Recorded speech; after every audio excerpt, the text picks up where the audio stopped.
something that stories do is play with an element called irony.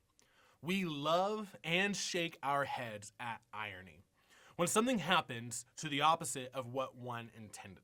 Right? So for example, World War I was originally called the war to end all wars. And yet we know it today as the First World War, implying that there were other wars that came after it, right? Or irony can be like a statement. Whenever we say something, but we actually mean the opposite of what we just said. So break a leg, right? Irony happens all the time, and they often happen in moments of change or potential change.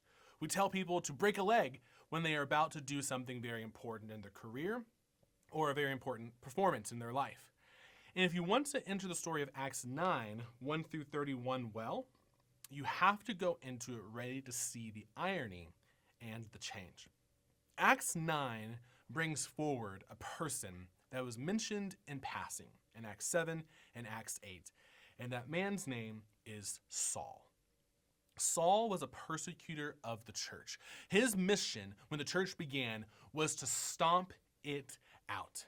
He wanted to take Christians ultimately to their deaths. And yet, Luke displays how the Holy Spirit will use irony and change his life.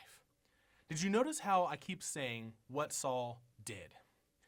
He did this. This was his mission. He wanted to kill Christians.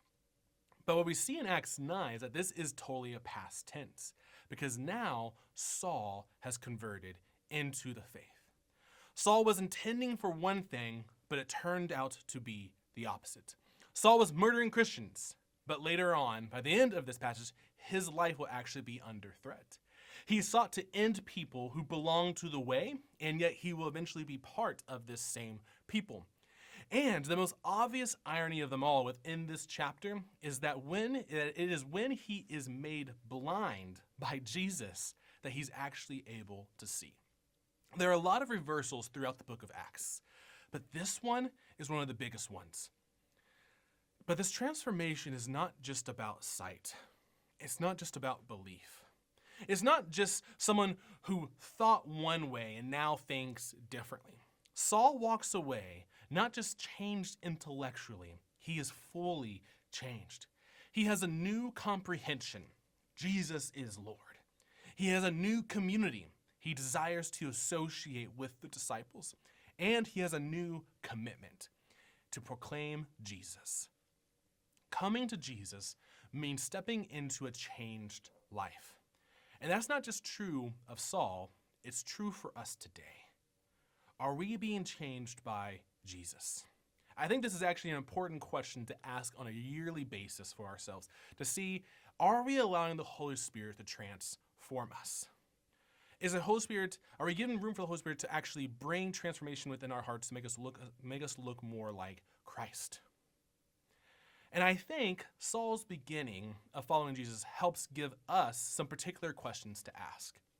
Am I growing in understanding more about God? Am I growing in being part of the church family, or am I still at the same place last year? Am I committed to witnessing the kingdom to others in my life? The Christian life is truly about change. Coming to Jesus means stepping into a changed life. But it's also an ironic life, a life of dying to self in order to live more, a life where we say and behave like my life is not actually mine, a life believing that in order to be great, we are to follow Jesus and to make ourselves least.